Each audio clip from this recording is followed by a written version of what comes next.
علیہ وسلم کی جو صحبت ابو بکر صدیق رضی اللہ تعالیٰ عنہ کو حاصل ہوئی، ایسی صحبت کسی اور کو حاصل نہیں ہو سکی. جی اعلیٰ حضرت رحمت اللہ تعالیٰ علیہ نے اتنے پیارے جملے ارشاد فرمائے ہیں.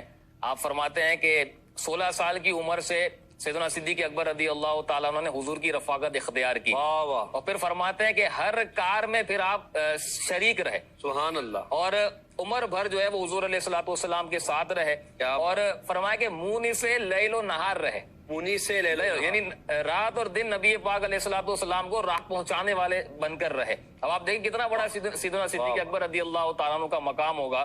اور یہ تو حضور علیہ الصلوۃ والسلام نے خود ارشاد بھی فرمایا کہ اے صدیق تم غار میں بھی میرے ساتھی ہو اور حوض پر بھی میرے جو ہے وہ ساتھی ہوگے. تو اعلیٰ حضرت فرماتے ہیں کہ یہ جو لفظ صاحب ہے یہ 20 مقامات پر آیا ہے اور سیدنا صدیق اکبر رضی اللہ تعالیٰ عنہ ہی کے لیے آیا ہے. اب جس کو حضور علیہ الصلوۃ والسلام کی اتنی صحبت میسر ہوئی ہو تو ظاہر ہے کہ حضور علیہ الصلوۃ والسلام کی بارگاہ سے کئی اوصاف اور کمالات بھی حاصل ہوئے ہوں گے. اور یہ تو حدیث پاک بھی ہے، نبی پاک صلی اللہ علیہ وسلم نے ارشاد فرمایا کہ اچھی خصلتیں 360 ہیں، گڈ کوالٹیز 360 ہیں.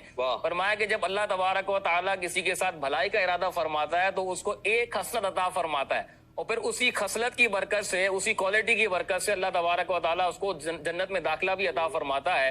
تو سیدنا صدیق اکبر رضی اللہ تعالیٰ عنہ نے حضور کی بارگاہ میں عرض کی کہ یا رسول اللہ صلی اللہ علیہ وسلم کیا میرے اندر بھی کوئی خصلت ہے ان 360 خصلتوں میں سے؟ تو آپ جواب دیکھیں کہ حضور کی بارگاہ سے کیسی ایک یوں سمجھ لیں مہر مل گئی کہ تمہارے اندر، حضور نے فرمایا کہ اے ابو بکر تمہارے اندر تو وہ ساری کی ساری خصلتیں ہیں. اب جب حضور کی بارگاہ سے یہ ایک تصدیق ہو گئی کہ سیدنا صدیق اکبر رضی اللہ تعالیٰ عنہ جو اچھی خصلتیں ہیں اس کے مخزن ہیں، ان کے منبع ہیں، تو ظاہر ہے کہ نبی پاک علیہ الصلوۃ والسلام عالمین کے لیے رحمت بنا کر بھیجے گئے ہیں. تو یہ کوالٹی ویسے اعلیٰ حضرت رحمت اللہ علیہ نے ایک اور مقام پر بھی لکھا ہے کہ جو انبیاء کرام ہیں ان کے جو امتی ہوتے ہیں، انبیاء کی جو صفات ہوتی ہیں اس کا کچھ نہ کچھ مظہر جو ہے وہ ان کے امتی بھی ہوتے ہیں.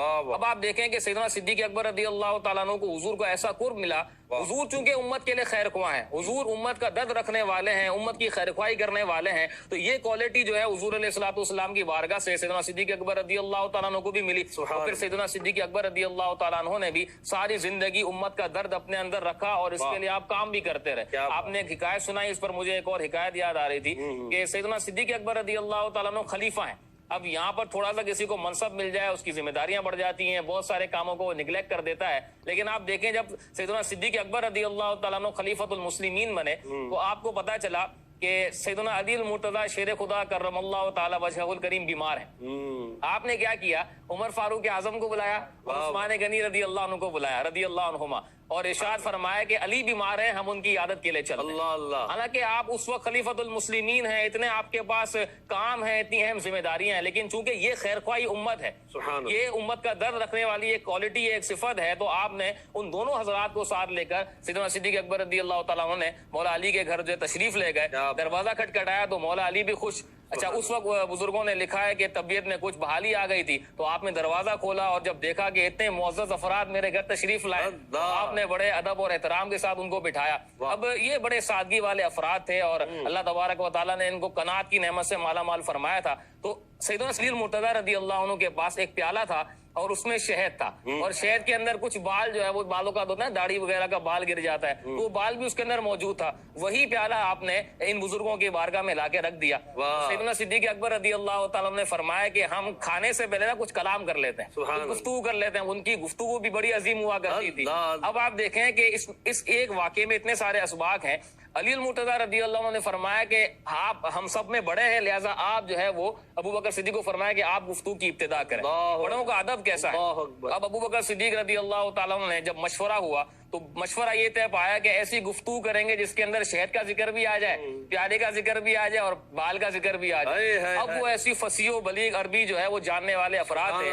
تو پہلے ابو بکر صدیق رضی اللہ تعالیٰ عنہ نے فرمایا کہ الدین انور من التسب، دین اسلام جو ہے یہ اس پیارے سے بھی زیادہ منور ہے. فرمایا کہ وذکر اللہ احلی من العسل، اللہ تبارک و تعالیٰ کا جو ذکر ہے وہ شہد سے زیادہ میٹھا ہے. فرمایا والشریعۃ ادق من الشعر، لیکن جو شریعت کے معاملات ہیں یہ بال سے بھی زیادہ باریک. اب دیکھیں اتنی پیاری گفتگو کہ بال کا ذکر بھی آ گیا، شہد کا ذکر بھی آ گیا اور پیالے کا ذکر بھی آ گیا. اب دیکھیں ترتیب وہی چل رہی ہے. سیدنا صدیق اکبر نے فرمایا کہ عمر فاروق اب تم اس حوالے سے گفتگو کرو، تو آپ نے جو ہے وہ مزید اس حوالے سے گفتگو فرمائی آپ نے فرمایا الجنت انور من التس، واہ واہ تو اللہ کی جنت ہے یہ اس پیالے سے بھی زیادہ روشن اور چمکدار ہے، وہ نعیمها احلی من العسل، اور جنت کی جو نعمتیں ہیں وہ شہد سے بھی زیادہ میٹھی ہیں، لیکن فرمایا الصراط ادق من الشعر، لیکن جو پل صراط ہے وہ بال سے زیادہ باریک ہے۔ عثمان غنی رضی اللہ عنہ کی باری آئی، آپ کو قرآن سے بڑی محبت تھی، آپ نے فرمایا القرآن انور من التس، قرآن جو ہے یہ اس پیالے سے بھی زیادہ رونق رکھنے والا اور منور اور روشن ہے۔ فرمایا کہ قرآن کی جو تلاوت ہے وہ اس سے بھی زیادہ یعنی اس شہد سے بھی زیادہ میٹھی ہے، اور فرمایا کہ قرآن کی تفسیر ہے یہ ہر بندے کا کام نہیں ہے، یہ بال سے بھی زیادہ باریک ہے۔ اب آپ دیکھیں کہ حضرت علی کا جواب کیا تھا آخر میں، فرمایا الضیف انور من التس، میرے جو مہمان ہیں یہ اس پیالے سے بھی زیادہ رونق رکھنے والے منور چہرے والے ہیں، اور فرمایا کہ وہ کلام الضیف احلی من العسل، ان کا جو کلام ہے اتنی پیاری پیاری گفتگو ہے یہ شہد سے بھی زیادہ میٹھی ہے، اور فرمایا لیکن ان کے جو قلب ہیں وقلب ادق من الشعر، خوف خدا کے اندر جو ان کے دل ہیں یہ بال سے بھی زیادہ باریک ہیں۔ اتنی پیاری ان کی گفتگو اور یہ خیر خواہ امت کا جذبہ۔ سبحان اللہ سبحان اللہ۔ ہوئے فاروق عثمان و علی جب داخل بیت، ہوئے فاروق عثمان و علی جب داخل بیت، ہوئے فاروق عثمان و علی جب داخل بنا فخر سلاسل سلسلہ صدیق اکبر کا، بنا فخر سلاسل سلسلہ صدیق اکبر کا۔ آپ نے جو خوبصورت بات کی جس میں ان تینوں کے کلام اور ان کی آپس کی محبت اور اس میں شہد کا بھی ذکر آیا، پھر آپ نے کہا کہ وہ کھانا پیش کیا، تو ہمارے پاس ایک پیکیج ہے جس میں ایک بڑا ہی محبت